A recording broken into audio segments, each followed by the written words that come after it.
This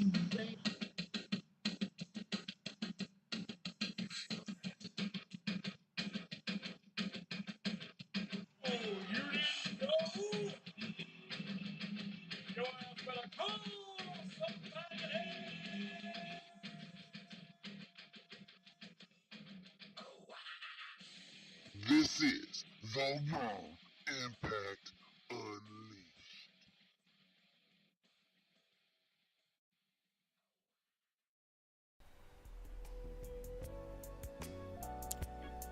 The following Four Aces production is for mature audiences only. Listener discretion is highly advised.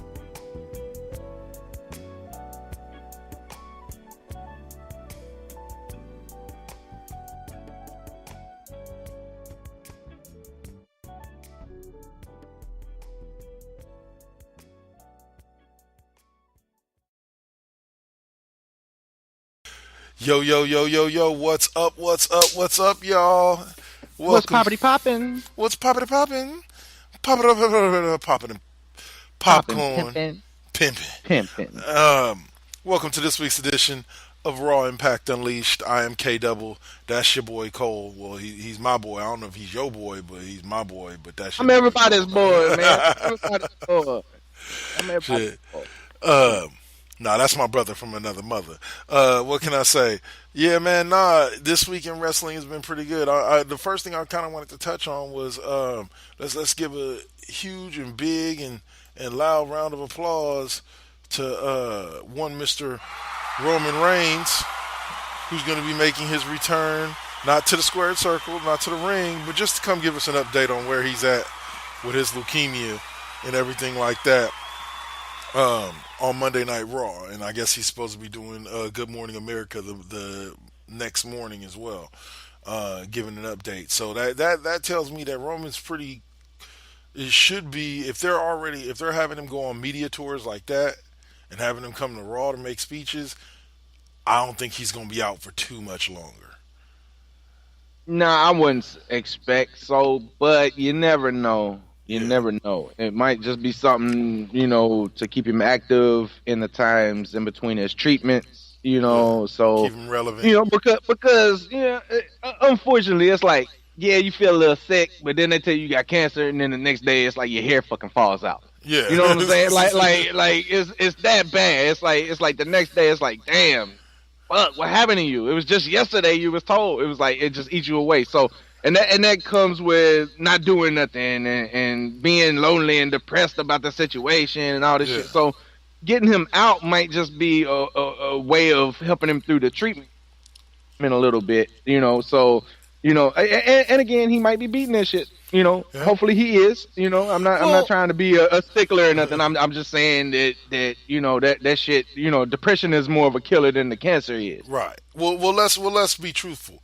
Like the bottom line is, odds are if he beat it before, he can beat it again. He can beat it again. Hopefully, yes. Hopefully, you know what I'm saying? Like, there's been a bunch of people that's beat it and then didn't get a chance to beat it in round 2. So hopefully he can beat this. And yeah, like you said, it is a positive thing that he is out and doing media appearances and everything. So it's a positive road. It may be a while before we see him take a bump.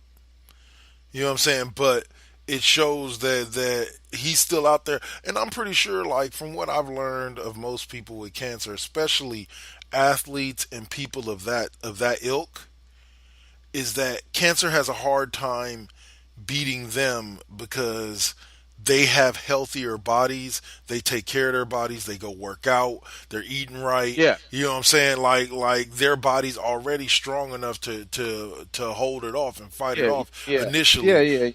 Until that don't make no difference. That don't make no difference. Well, if it did, he wouldn't have got cancer in the first place. Well, no. Specimen, bro. He's Hold on. Alpha male. It's a picture of Roman Reigns. No, I feel what y'all. He shouldn't have got cancer if it's like that, Kevin. But no.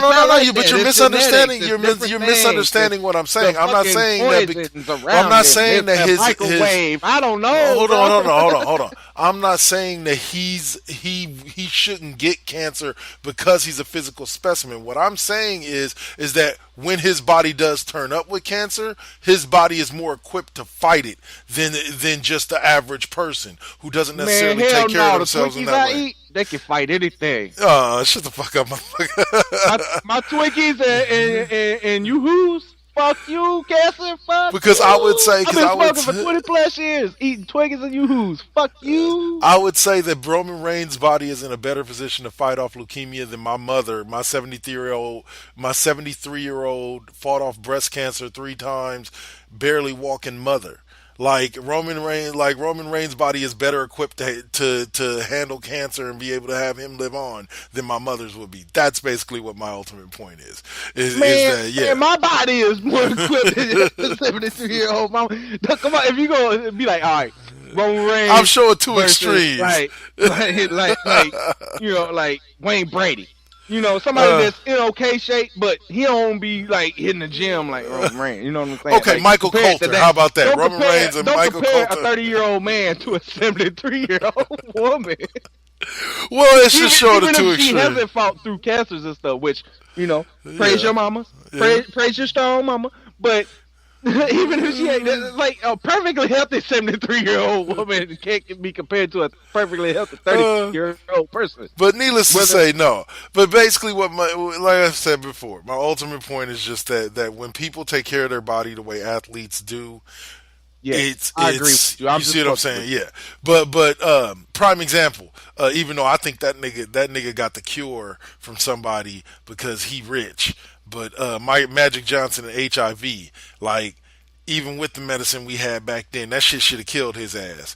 But somehow he kicking strong and living right and doing his thing. But I think he got enough money. He got just enough money for somebody to hand him the cure. Nah, it wasn't the money. You know what it was? What? It's a big black dude walking into the hospital with a knife in one hand and his palm out in the other and goes, if y'all don't cure me, everybody's getting fucked up. And they helped him out, bro. They helped him out. Yeah, but yeah, I'm but gonna anyway. fuck y'all all up. Fuck it. But at the end of the day, congratulations to Roman Reigns on just making it. Because you know what I'm saying? Like bottom line is like Cole said, a lot of people when hearing that diagnosis would find themselves in a downward spiral, a depression spiral, a why me spiral. And the fact that he has the support that he has not only from the WWE universe but from the people around him to be able to get him to the point where he feels comfortable stepping back out into the ring and speaking to the crowd. You know what I'm saying? But the pictures that I saw from him from Hobbs and Shaw, like it ain't hurting him too bad. I ain't seen shit. I have. And he shot that shit a long time ago, right? I know. But I ain't seen nothing, man. But congratulations. I didn't see Roman Reigns. I seen the trailer, but I didn't see no Reigns. No. I saw pictures. on Roman that were off of Roman Reigns' Twitter. Okay. Oh, you be stalking them motherfucker on the internet. No, actually, I was reading an article on StillRealToUs.com. I'll be stalking people too, but just not dudes. Not dude. But needless to say, yeah, no, it was on the article on Still Real to Us. The pictures of him on the set of Hobbs and Shaw. Yeah.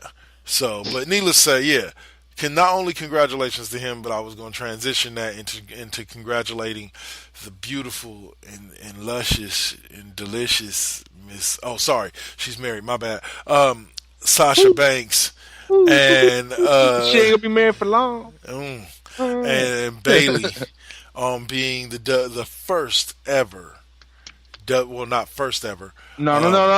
They are the inaugural, the first ever WWE. Yeah, WWE Tag Team Champions. Yeah. Yes, they are. Yes, they are. There was none before them. No, there wasn't. Shut up.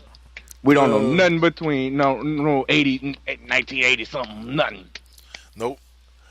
So congratulations to them. It was a great match.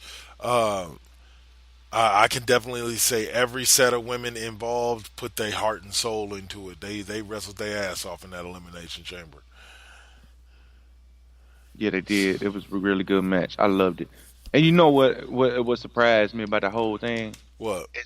It's how good Mandy Rose booty was looking in them leather motherfucking pants. Yeah. Oh my god. Like, Look at here, Corey Graves. Oh my goodness. All right, No, you gonna cheat on your first? No, fuck that. See, that's what's fucked up. Corey Graves cheat on his wife to somebody he don't even admire on TV. Don't even talk about it on TV.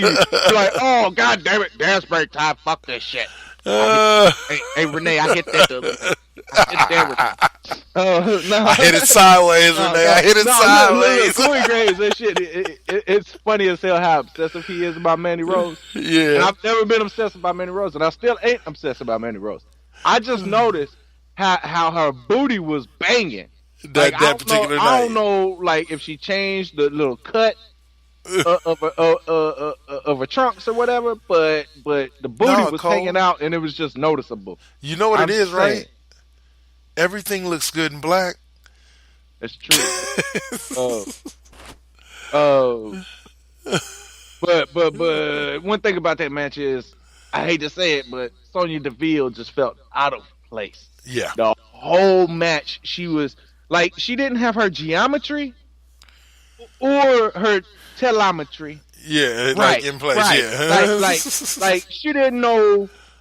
Like it was certain spots where she had to take a couple of steps over to the left to get in the right position. You know, it's like, and then like certain like it was no sales or selling at the wrong time or the wrong way, or it was just she felt off. Like if there was one thing about the match that I could change, it was take her out and put somebody else in, because she felt like she was missing cues left and right. Yeah.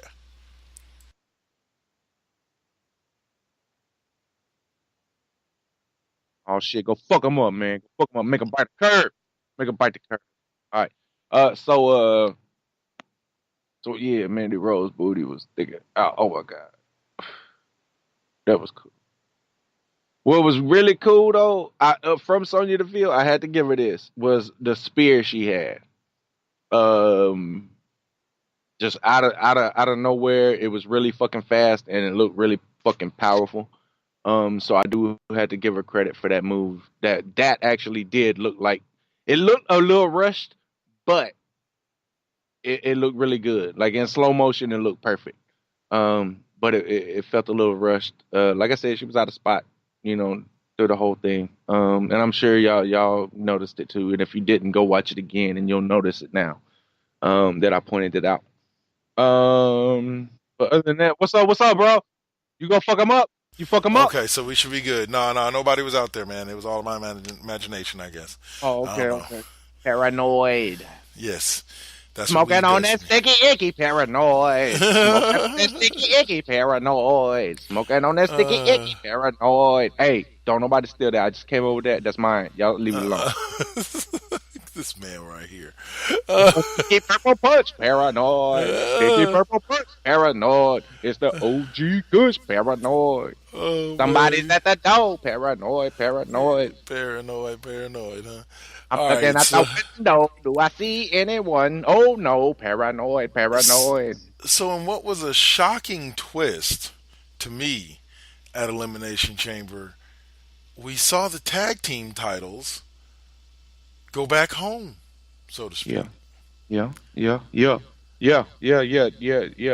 They what happened to the McMears that was only for a limited time at your local McDonald's?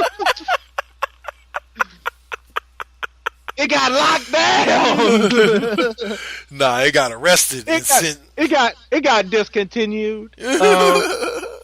Yeah, we don't have that no more. What you mean you ain't got that no more? It's right here. Why you still got the picture on the menu if you ain't got it no more? Anyway, they out of the McMears. Yep. Actually, no, that's not out of the McMears, because they actually, McMahon was like, oh fuck it, rematch. Yeah. So we at least get a little bit more McMears. Right. But yeah, they got locked down by the Usos, man. Fucking, for some reason, I don't know why, I just felt like the McMears was gonna stick around for a little bit longer. I did too. Now That's they why might get them back. They might get them back. You know what I'm going saying? to WrestleMania You know, and with this, them, yeah. yeah, and this set up that ultimate feud between the Usos and McMiz. To go into WrestleMania. But man, I don't know. I really don't know. It might be the Usos carrying it all the way to Mania now. I don't know. I Wow. really don't know. Well, we shall see. But if they do, they deserve it. I can definitely say that. Love me some Usos, but did not see that win coming. I watched as I watched the match. It kind of felt like it was coming, but I Yeah. was like, nah, dude. Like it don't make no. They Like, just like, won the belts last yeah, month. yeah, and that's how I was feeling about it. And when the Usos, I was happy that the Usos won. Yeah. Don't get me wrong, but I didn't pick them. Yeah. No. You know what I'm Neither one saying? of Look us at the did. paper. Yeah. Look at the fucking paper right there in front of you. I did not pick them, but I was happy they won. But yeah, storyline wise, is if I was writing it and seeing how things was gonna flow, then yeah, McMahon and them was gonna win. But now I'm looking at the bigger picture and I'm thinking, yeah, we're gonna ride this wave into Mania. Big time. Like The I back can and see forth that. from the Usos and what the argument's going to be from the Usos is they don't get their automatic rematch. Yeah. Is that fuck you, Shane? You gave yourself an automatic rematch. Then what's up? What's up, Yeah. dog? You gonna treat yourself like this and you ain't gonna do nothing for nobody else like that? It's like that, okay, whatever. And it's just gonna be beat down after beat down until McMahon caves. And then gives them the title shot. Yeah. That'll be Yeah. beautiful to see. That'll be Yeah. beautiful to see if they actually let it run like that. That's what I'm hoping for. Just So- they're just gonna start terrorizing McMahon until he has to cave. Miz and McMahon's just gonna get terrorized. Yep. Hopefully until they cave and the match is set at Mania. If not, they might have like a fatal 4-way type thing going on with the titles. Come WrestleMania. Mania. Yeah. Yeah, because either that or I think they might have it's either been that or the Intercontinental Championship having a multi person match. Yeah. So either that with the tag team titles or the Intercontinental title, I see going that way with the multi people match. Match. Yeah, But- because for the last 5-6 years, it's been either or. We've Right. either had the tag team, crazy ass tag team matches, or like ladder matches with the Intercontinental Champion, like the one we went to. Yeah, Yeah. we was there. Yeah, we was there. We see that bro's bust his head. Yeah. Anyway, but yeah, I see. But the best scenario for me is getting terrorized by the Usos. Yeah. Like when you got two thugs just breaking into your office, all the time, beating you down, catching Miz in the parking lot, tearing him up, whatever, just back and forth for a couple of weeks until McMahon just finally says, all right, I see where this is going. It's just going to continue until I give in, and he has to give. Well, I could see that. Like I said, it would be a very interesting storyline to see. Yeah. I want to say, we also had a match that went a little differently than we thought as well, and that was your new WWE Intercontinental Champion, Finn Balor. Now, here's where I'm going to say this. I'm going to laugh. I'm going to laugh very heartily, and I'm going to laugh at Cole. Do you want to know why? Do you want to know why I'm going to laugh at Cole? Because Cole could have stuck with Finn Balor, which is what I have written down for him to do that. And at the last second, he texted me and said, well, no demon, Bobby Lashley's going to win, and changed his answer to Bobby Lashley. Had the victory over me. All he had to do was stick with his. You text me right before that match and said, "No demon, Bobby Lashley gonna win." No, stop. Just because during the pay-per-view I text you something doesn't mean that it refutes what I said previously that's already on paper. And no, Preacher contract. No, it's not. And you want to know why? Because of your little fence hopping that you did last week. Talking Finn Balor in the first place. Yes, because you said, well, if it's demon, if it's the demon, then it's him, and then if it's Finn Balor, then it's Lashley, and you had said that. Yes. And so you teetered. I never picked the man, Finn Balor. Never. I picked the Demon King, or I picked Lashley. The Demon King didn't show up, and Lashley lost, so therefore I I admit to what happened. But you can't say that you wrote down Finn Balor for me because I never Actually, I did. Finn Balor. I did because you were teetering. You played and almost That's gave you a win. And if you had left, because I said if it's the Demi King, if you had left my fuck up, win. and if you had left my fuck up, you would have had a win. And if you had left my fuck up, you would have had a win. But as a fan of Finn Balor, I have integrity. And yes, I do have pride. But I can throw my pride aside and say, I never picked Finn Balor in the first place. You fucked up. So what? But anyway, yes. But who fucks up bigger? The guy that fucks up the win or the guy that fucked up the fuck up of the win? No. Moving on to more fuck up. Now, is that the match that fucked me for the whole pay-per-view, or are we still competing here? Actually, it created a tie for the whole pay-per-view. God damn it. Oh, man. But yeah. But anyway, Bobby Lashley body slamming Lio Rush after the match was really one of my favorite moments.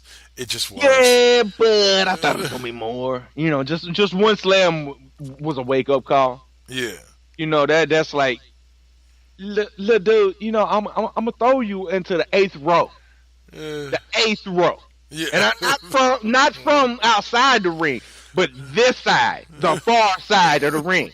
I'm going to grab you by your little head, right? It's about the size of a milk dud. Grab that little motherfucker, and I'm gonna take 3 steps with you in my hands, and I'm going to let you go. And you're going to super Dave your ass into the 8th row. Lio Rush is such a tiny little man. I know, that's what I'm saying. Bobby Lashley could literally, like, milk dud his ass to, like, say you and me are sitting in the 8th row, and we know Bobby Lashley, and I go, yo, Bobby! I need a little Rush. That motherfucker would just toss him one-handed to the 8th row. And Little Rush be sitting there, right? I put him in my left pocket, and we'll go home. You know, we'll go home. I'll pull him out as a party trick. That's how little this motherfucker is. Well, I will say this. A prediction that Cole did get right from the pay-per-view was one that we all agreed on, and that was some way, somehow, Drew McIntyre was going to get himself involved. Oh, yeah. You knew that motherfucker coming up. You know what I'm saying? As soon as I said there was a no DQ match, I was like, yeah, McIntyre's getting involved. Now, they need to do, I think we discussed this on the night of the pay-per-view, they need to do something with this storyline. Like, there's been talk that there's going to be some kind of Shield reunion between Seth and Dean, which we can get to Dean in just a second, and his antics on Monday Night Raw. You better hurry the fuck up. And he about to leave, y'all. After he smacks the shit out of Drew McIntyre. He just gonna walk out, dog. He walking, yo. But needless to say, but there's gonna be some kind of Shield reunion to come have Braun Strowman's back against McIntyre, Corbin, and Lashley. That was why they did the whole Shield powerbomb at the pay-per-view. Okay. I see. Or it could signal the return of Roman Reigns. Yeah, either way. Or it's just a reminder of, hey, y'all remember Roman Reigns? Remember him? He coming back, you know, to talk to y'all in a minute. You know, something like that. Subliminal messaging. And we don't know. We can all speculate and we can all conspiracize. What you think about this flat Earth, yo? Hell no. Man, I swear, some days I feel like walking to the edge. Some days. Like any day that Ronda Rousey wins the championship, man. Oh my God, especially in some fucking crazy ass motherfucking squash shit that shouldn't even be on a fucking pay-per-view. Yeah. Really, that whole match served as a prelude to what was one of the best segments of the entire pay-per-view, and that was Becky Lynch beating the snot out of Charlotte Flair and Ronda Rousey. That was pretty cool. Oh, okay. Yes. My only issue with it, and I think I expressed this to you like either Monday night or the same night as the pay-per-view. Like, man, I had an issue with the fact of like, Ronda's a smart girl. Ronda's a smart competitor when it comes to just being a competitor. It's storyline, Kevin. It's fucking storyline, bro. Shut the fuck up. It's not her. bro, bro, bro, bro. Relax, relax. I'm just saying.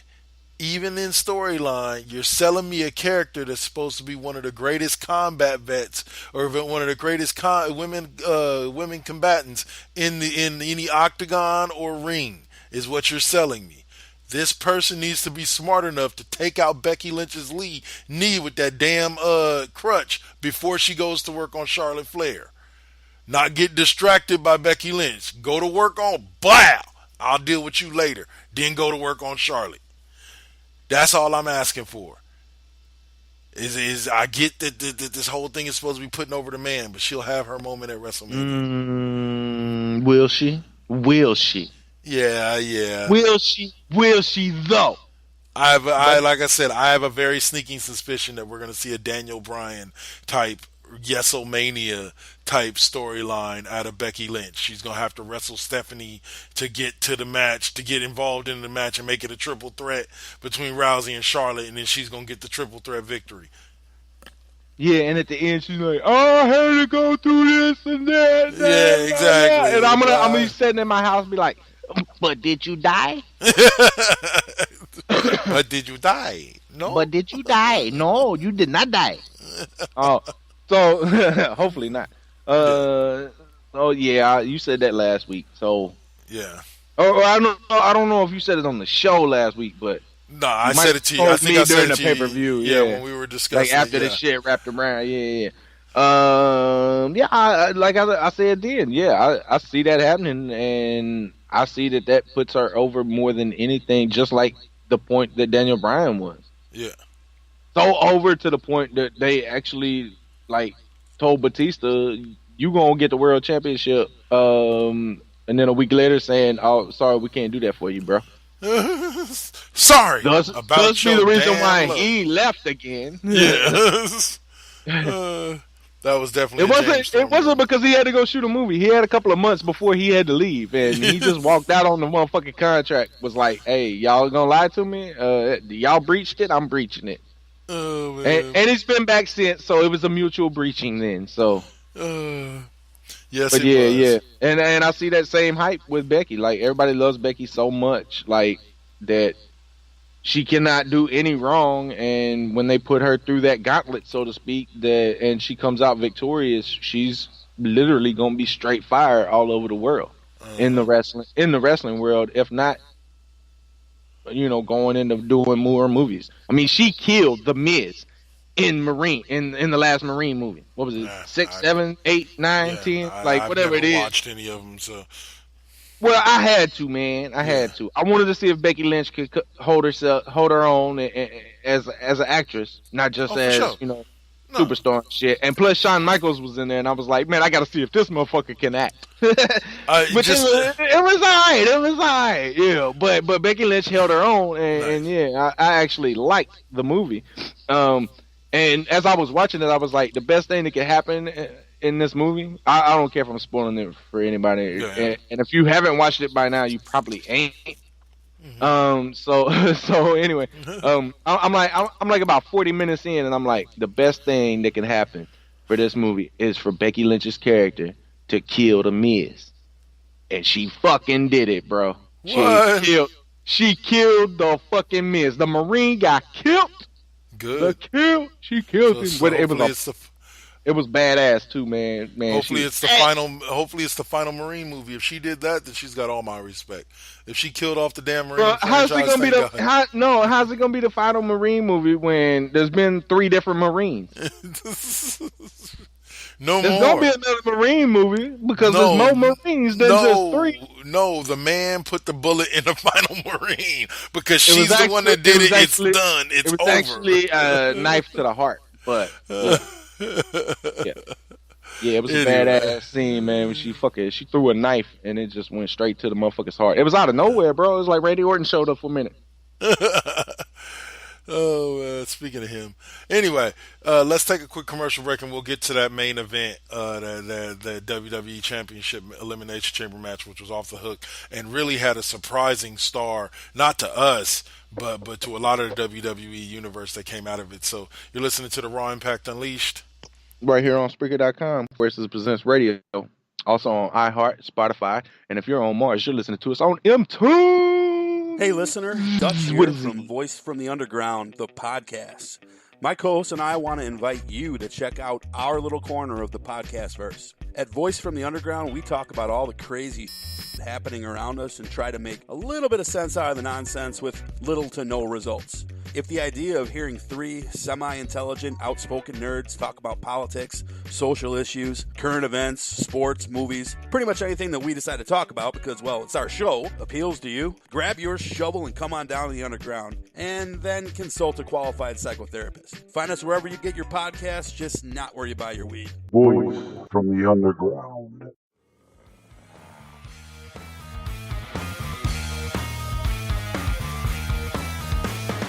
Man brain. You know you want it. You know you need it. Let me introduce you to our team of audio professionals, 100% committed to giving you the greatest extreme comedy podcast of all time. What's SPH? I'm so super cute. Send me your orgasmic release videos. You can get it rootin', you can get it tootin', you can get it doing doughies in your yeet. Mi nombre es Tío Yeti. And you just laugh at little Hank.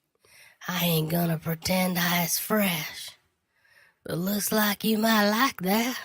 And most importantly, I'm Skullfucker. Rah! Go to manbrainpodcast.com to get orally violated. Manbrain out.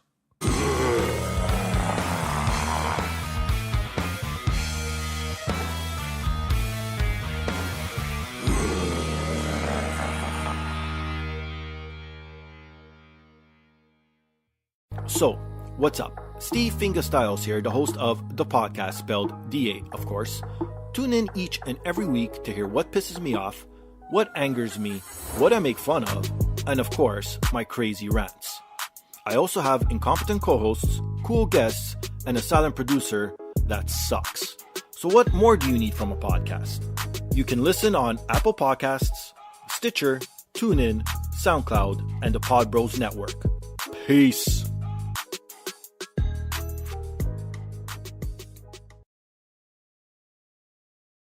Hell yeah. I took a little freedom there with the hashtag. Yeah, you did. But that's damn right, man. If you ain't watching that show, the only thing wrong with that show is that that beautiful young lady's last name is Bieber. That's the only thing that's wrong with that show. She is a Baldwin, and she needs to be proud of that. That's hilarious. I believe she is Steven's daughter, and That's unfortunately, she hilarious. married. That's why she ain't motherfucking. She told Justin, "I'm gonna be known as a Bieber boy," and he was like, "I'm fine with that. I'm fine with that. As long as I'm not gonna be a Baldwin." Yes, but my dad was in Biodome. I've watched, what was it? One of my favorite ones was Usual Suspect. Well, that too, but one of my favorite battles was the Women of Glow versus the WWE Divas or Superstars, the female superstars. See, Drop the Mic is one of those cherry picker shows for me. Like, I would watch that episode. I would watch the Jay and Silent Bob episode that you was talking about. You know what I'm saying? Like, I would watch certain people, but I won't watch consistently week in and week out. Yeah. There are been and that's the same like now, like after the first couple of seasons of Lip Sync Battle. Yeah. It was like I was cool with it every week. But now it's like I pick and choose. Right. Well, no, yeah, you look and see who's on it. And see, for me, what it became, and this is the same way it happened with Lip Sync Battle, is that there were a couple of times in which I randomly tuned in to people that I didn't know and laughed my ass off, and so it was like, all right, so now I got to give some of these other guys a chance, because even though I wasn't interested, that doesn't mean that they like to be honest with you, I almost felt like skipping initially when I saw the setup. I almost felt like skipping Kunal, I forget his name, the dude Raj from Big Bang Theory, and Mayim Bialik. Like at first, I was like, "Damn, dude, yeah, I'm gonna skip that one. There's no way that." And that turned out to be one of the funniest ones I've seen. Like they had some pretty good zingers on each other. Like and some of the shit I've seen recently, Christina Milian and Jessica Simpson, or not Jessica, but Ashley Simpson. Yeah, dude, some of the shit they be saying about each other is hilarious. But like I said, if you ain't watching the show, you're missing out. I gotta go check out that Doom Patrol. It looks pretty good. Abdul's a fool. What? Go look at my post on the one that you just liked, and look at his comment. This shit's hilarious. Oh, hold on, I gotta go to Cole's site. We still on commercial, or we doing a show? No, we doing a show. We talking to the Marijuana affects the memory. If y'all don't get that movie reference, you ain't old enough to be listening to this show. No, you sure ain't. You need to stop it now. Matter of fact, just turn the volume down. Leave it on so we get the ratings, but turn the volume down. Oh man, but yeah. So I mentioned before the break that there was a star that came out of the Elimination Chamber match that for me and Cole wasn't a big surprise, but for a lot of the WWE universe, it's kind of like they're rediscovering him.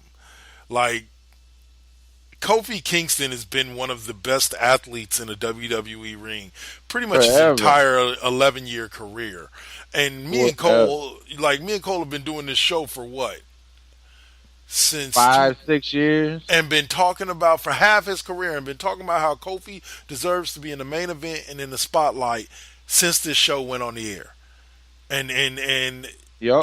It's good since to see. He's been going since back in the day when he was going boo, boo, boo, boo. And at one point he was referred to the guy that just goes boom, boom, boom. Yep. But he would always overcome and do more than just boom, boom, boom. I mean, before he did that boom, boom, boom, he would shimmy and shake and drop something on you. So. Yep. And I will admit that joining the New Day was possibly one of the most critical decisions that he made that worked out for him in his career. Because being with the New Day did launch him to another level as far as notoriety. But as far as entering skill, if you've ever watched a Kofi Kingston match, whether it be one-on-one, tag team, whatever, the man if you notice, it's a rarity when Kofi Kingston isn't actually in that tag team match. Right. Big E's on the side all the time, and Xavier is mostly on the side all the time. Yep. It's a rarity when Kofi's not actually in that match. And yeah, he is the man of that. Like okay, this is how I look at all factions. You either have one or two top stars, then you have mid-carders, right? Every once in a while, you got a laggy. You know that guy that you know does always the second match of the show. Never a mid-carder, never an opener, never a closer. You know what I'm saying? Just that guy, that jobber guy. Yeah. In your crew that you let hang around you sometimes in factions sometimes. You know, I always looked at X-Pac as that guy. Right, you know, right.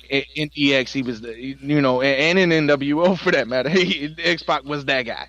But anyway, like so in this faction you have the superstar Kofi Kingston. Then you have your two mid-carders fucking Big E and Xavier, which are potential superstars like Kofi. Potential. But when this was all formed, Kofi was the name. Big E was, 2 years in, just off of NXT, doing this. Same with Xavier Woods, he was, doing his own thing, but really wasn't getting super over, doing his gamer and fucking, pop culture.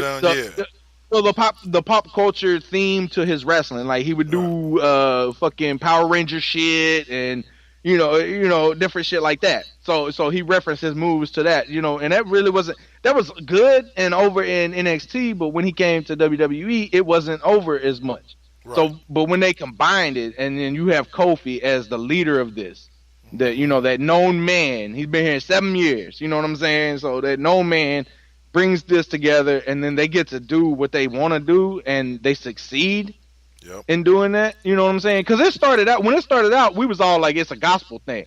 Like, remember where I was like, Big E's finishing move needs to be the broken crucifix because he puts him on the shoulder and then drops him on the side, so it looks like a cross at first and then it breaks. Yeah. So I was like, he need to call that the broken crucifix if they gonna be doing this gospel shit, right? Yeah. 3 months later, they're a fucking comedy trio. You know what I'm saying? And they're blowing up. They got fucking unicorn lights on their fucking heads, and they're running around fucking throwing around pancakes and shit now. You know what I'm saying? Like they evolved. They seen that the gospel stuff wasn't. It was okay, but it wasn't catching like they wanted it to. And it was like, hey, we got to change shit up. And then they just turned into these goofy, having fun. We don't care. We'll whoop your ass, and we'll still throw pancakes around. We don't give a fuck. Yep. So, and I applaud Kofi for all of it because he's been leading it.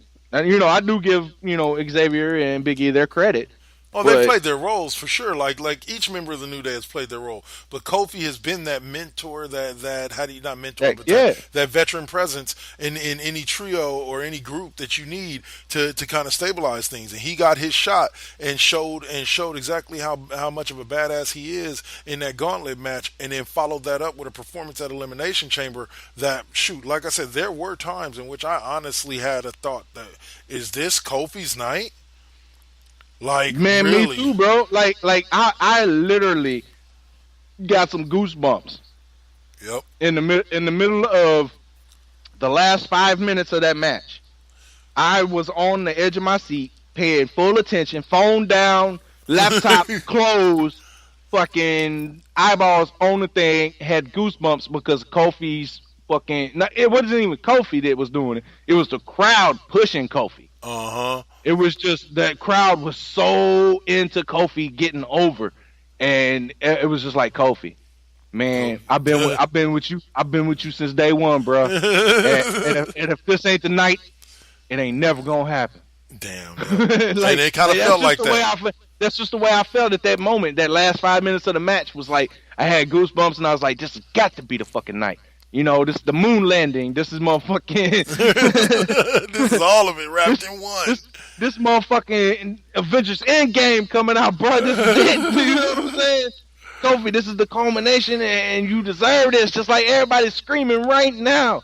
And then, man, him setting on them steps. Oh, broke my heart. I was like, you know what, Big E and Xavier, you failed me right now. You failed Kofi right now.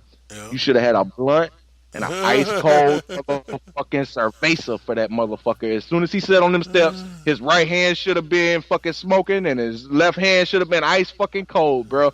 Because that motherfucker deserved that shit. No, big time, dude. No, big time. Because like in that moment, like I'll put you honest with you, just because of the crowd reaction, for a split second, I was like, Kofi's not retiring. I don't remember reading anything about him retiring because they were all, thank you, Kofi. I'm like, wait a minute, he ain't done. Where do you think this nigga's going? No, still support him. He's not going anywhere. He needs it so that they understand that it would be worth their time to put him in the main event. It would be worth their time to give him a short WWE Championship run. He ain't got to hold it for a year, but come on. Give Kofi his due. It's one of the only belts he's never won.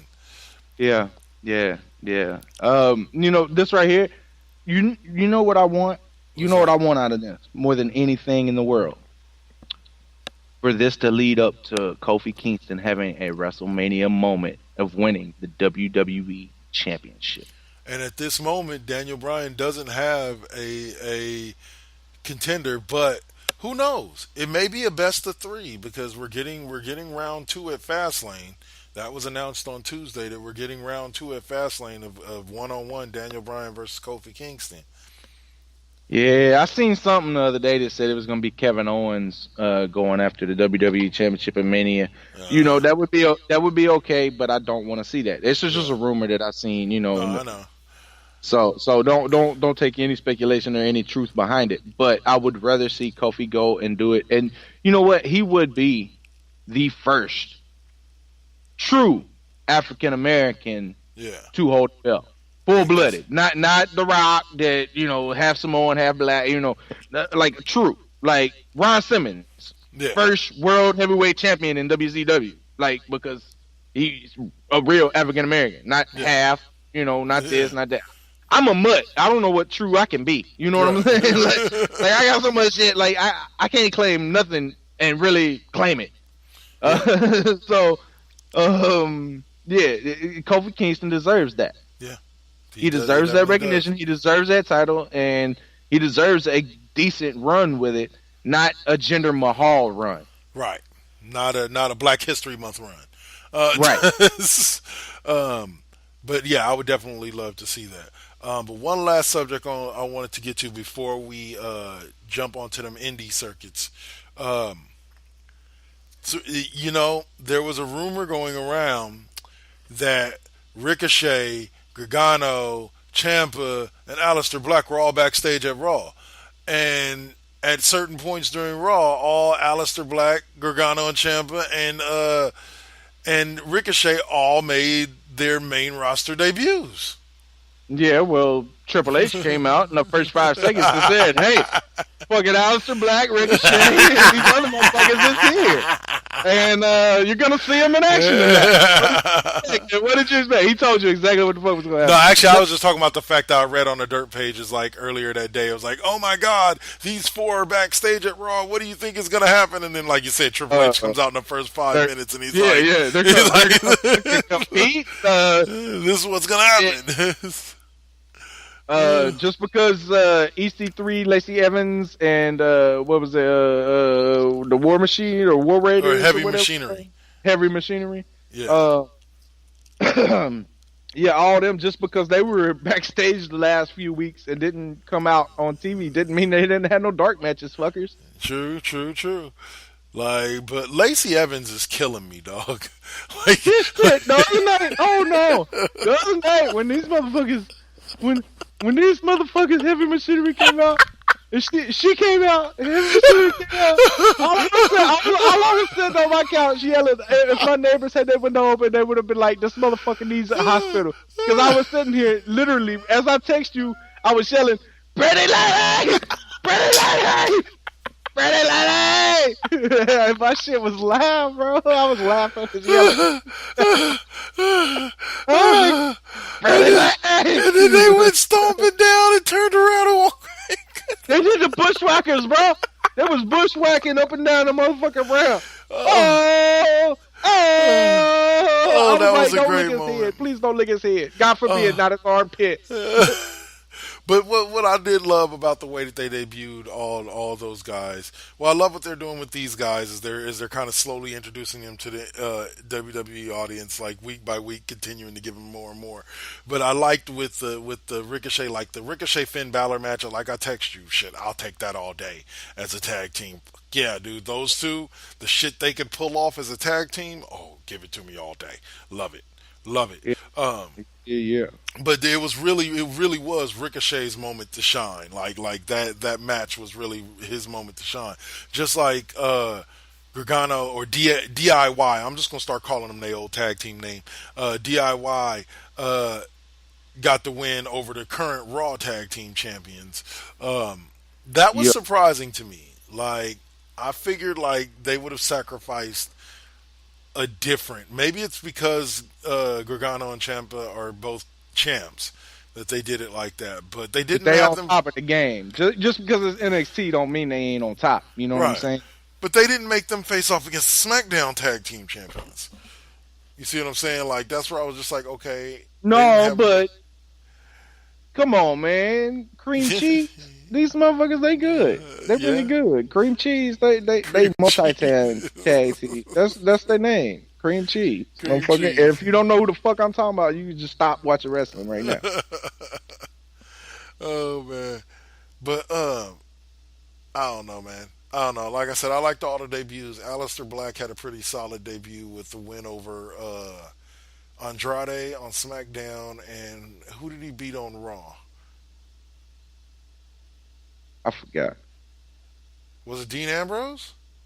No, because Ambrose faced off against Drew McIntyre. I don't remember who he beat, but anyway, he kicked them motherfuckers with a little black back kick, man. Pow! Out of nowhere, too. Especially with motherfucking Andrade. that motherfucking man, he swung around and I swear he was about to grab his foot, and his foot went in between his hands and clipped his chin. Like, it really clipped him. And his head just snapped and he dropped to his knees. I was like, oh, he got him. He got him. He got him 1, down. 2, 3. It was just like, he got it. It was almost like watching UFC when somebody just clips somebody out of nowhere and they drop. Like you don't expect that shot to even land, let alone have any power behind it. But when them last two knuckles connect, that was how his big toe connected to his chin. Yeah, and just dropped him. I was like, yeah, and I was like, if that wasn't like a real stun right there, then Andrade he deserves a raise because he played that off perfectly. That shit like it was, the timing, everything was perfect on it. But and it looked extremely fucking real. All right, so you were talking about the pretty lady moment with Heavy Machine. Pretty lady.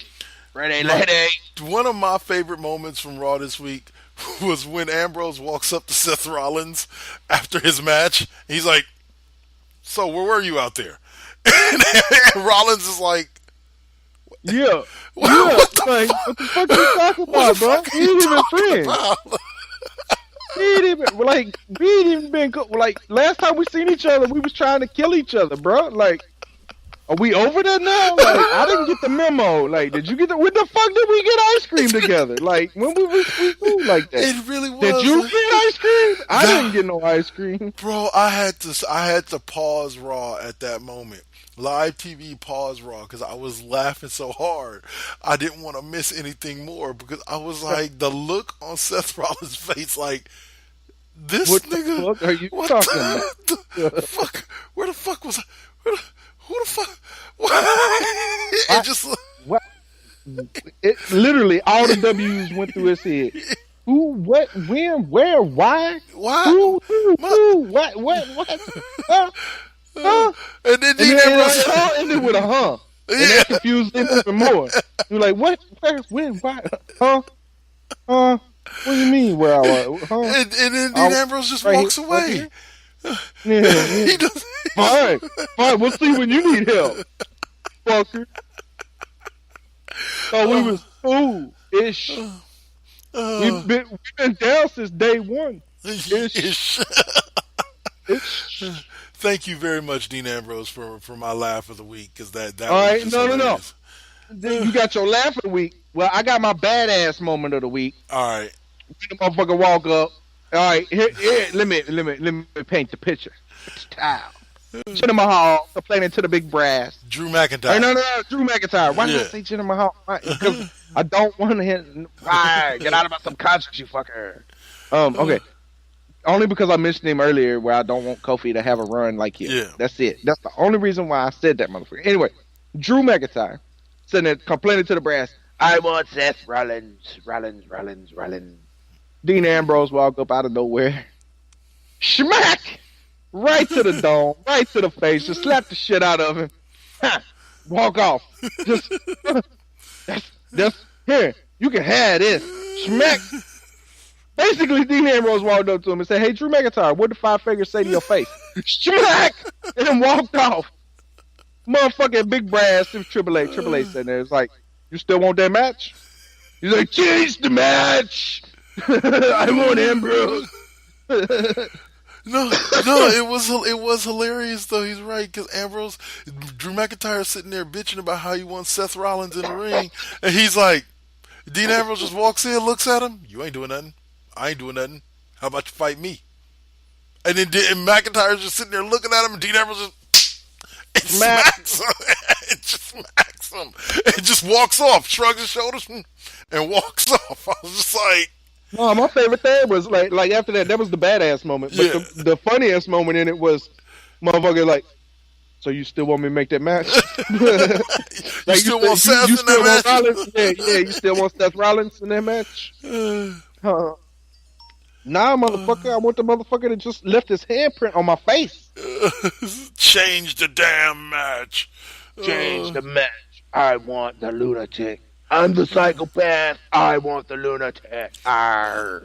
And see, that's also what makes me believe that eventually we're going to see Braun with Dean Ambrose and Seth versus Drew, Bobby Lashley, and Baron Corbin. Yeah, Even more though like WWE writers, only way I understand this is if maybe Baron Corbin has an extraordinarily large contract. But if he doesn't, can we cease from seeing him on TV for a while? Can we just forget about Baron Corbin and then bring him back? can actually I got a better idea. I got a better idea. Uh, can y'all just have him do dark matches for like next, until his contract runs out, Just let him go. and then not re-sign him? I am not a huge Baron Corbin fan at all. Yeah. Like I'm not either. I didn't like him when he was losing his hair, and I don't like him as shaved his hair. He's just nah. At least he's not a likable main event character. Like he's just not, or not even close to mid card. Like just barely like around mid card maybe. But that would be the best, the highest I would put. If he has a tag team partner, Yeah, somebody else to make him interesting. some like main eventer that drops down to tag with him once, like brings him up to mid card. You know what I'm saying? But yeah, he's the second match guy. He's the second match guy. He goes out there, he'll work you for 15, and that's it. Just ain't much more to him. He's not gonna give you a lot of personality. He's not gonna give you a lot of great things. He's just gonna give you blah, and that's pretty. So much on the blah note, let's move on. Next. All right. Next. So the next would be the shout out to the indies. These. Oh yeah, right now, guys. Right now, if you go to fucking Oakland Opera House, Metro Opera House, motherfucking J. London Square, motherfucking Oakland, California, right now, Hood Slam filmed, as in female, out is happening. So all the dudes dressing like chicks fighting each other. So drag queens galore. Nice. That's happening right now. So get your ass down there. $25 get in the door. 21 and up. Don't bring your fucking kids and fuck the fans. That's all I got tonight. All right, I got one on Sunday the 24th for Suburban Fight Pro.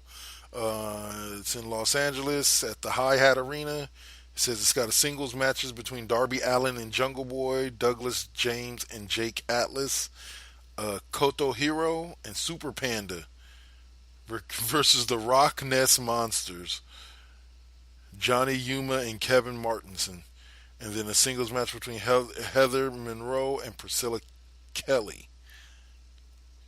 So, and that'll be on Sunday the 24th in Los Angeles. But that's about all I could find. Oh, yeah? Yeah. Oh, I got some. All right. Lay it on us, man.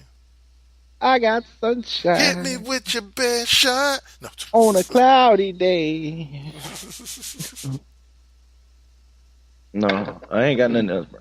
I'm just fucking with you. All right, well, that's it. Sunshine.